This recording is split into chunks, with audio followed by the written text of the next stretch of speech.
नमस्कार दोस्तों, मिधांस की कहानियाँ यूट्यूब चैनल में आपका स्वागत है। आज मैं आपको बताऊंगा पंचदिव्य कन्याएं कौन कौन हैं।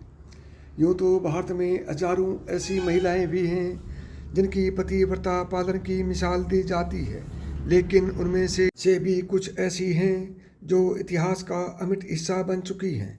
हिंदू इतिहास अनुसार इस संसार में 5 सती भी हैं, जो क्रमशः इस प्रकार हैं: अहिल्या ऋषि गौतम की पत्नी, द्रौपदी पांडवों की पत्नी, तारा राजबाली की पत्नी, कुंती पांडु की पत्नी तथा मंदोदरी रावण की पत्नी।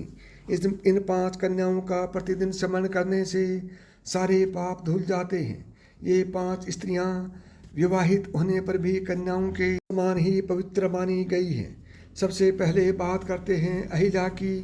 देवी अहिल्या की कथा का वर्णन वाल्मीकि रामायण के बालकांड में मिलता है।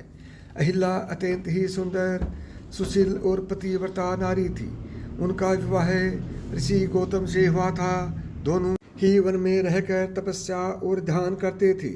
शास्त्रों के अनुसार सचीपति इंद्र ने गौतम की पत्नी अहिल्या के साथ उस वक्त छल से सहवास किया जब गौतम ऋषि प्रातःकाल स्नान करने के लिए आश्रम से बाहर गए थे।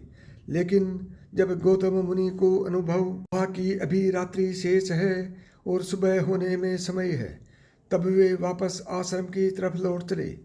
मुनि जब आश्रम के पास पहुँचे तब इंद्र उनके आश्रम से बाहर निकल रहे थे। उन्होंने इंद्र को पहचान लिया। इंद्र द्वारा किए गए इस कुकृत्य को जानकर मुनि क्रोधित हो उठे और इंद्र तथा देवी अहिल्या को शाप दे दिया।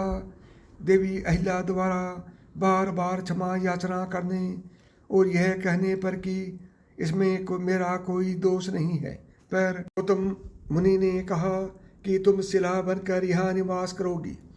त्रेता युग में जब भगवान विष्णु राम के रूप में अवतार लेंगे, तब उनके चरण रज से तुम्हारा उद्धार होगा। दूसरी बात करते हैं द्रौपदी के बारे में। कहते हैं कि द्रौपदी का जन्म यज्ञ से हुआ था, इसलिए उसे याज्ञनी जाता था। द्रौपदी को पंचकन्याओं में शामिल किया गया है। द्रौपदी अत्यंत धीरजवान, पवित्र और महान महिला थी।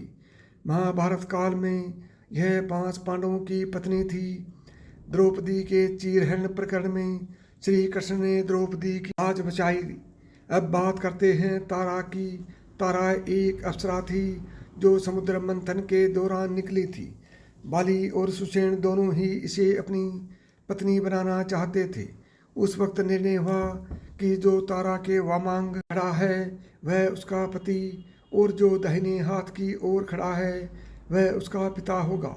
इस तरह बाली का विवाह तारा से हो गया।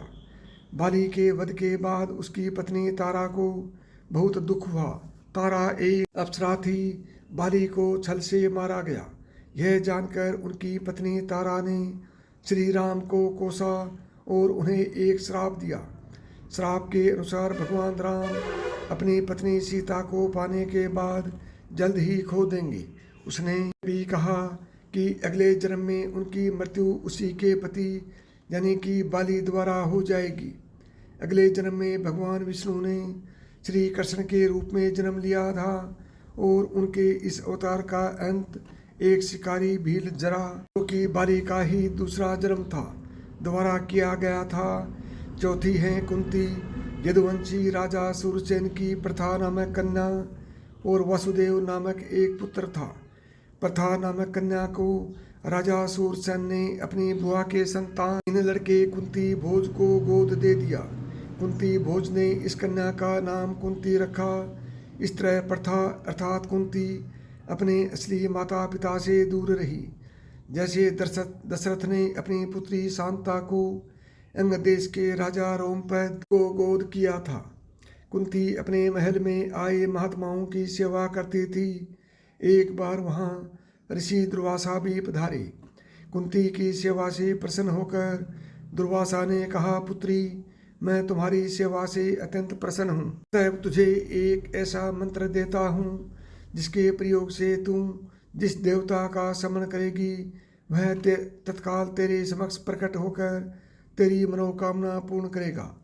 इस तरह कुंती को एक अद्भुत मंत्र मिल गया। कुंती का विवाह हस्तिनापुर के राजा पांडु से हुआ था।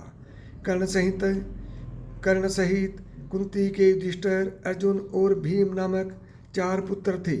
नकुल और सहदेव पांडु की दूसरी पत्नी माद्री के पुत्र थे। अब बात करते हैं मंदोदरी की। 5 कन्याओं में से एक मंदोदरी को चीर कुमारी के नाम से भी जाना जाता है। मंदोदरी राक्षस राज मयासुर की पुत्री थी। रावण की पुत्री मंदोदरी की माँ हेमा एक अप्सरा थी। अप्सरा की पुत्री होने की वजह से मंदोदरी बेहद खूबसूरत थी, साथ ही वह आधी दानव भी थी।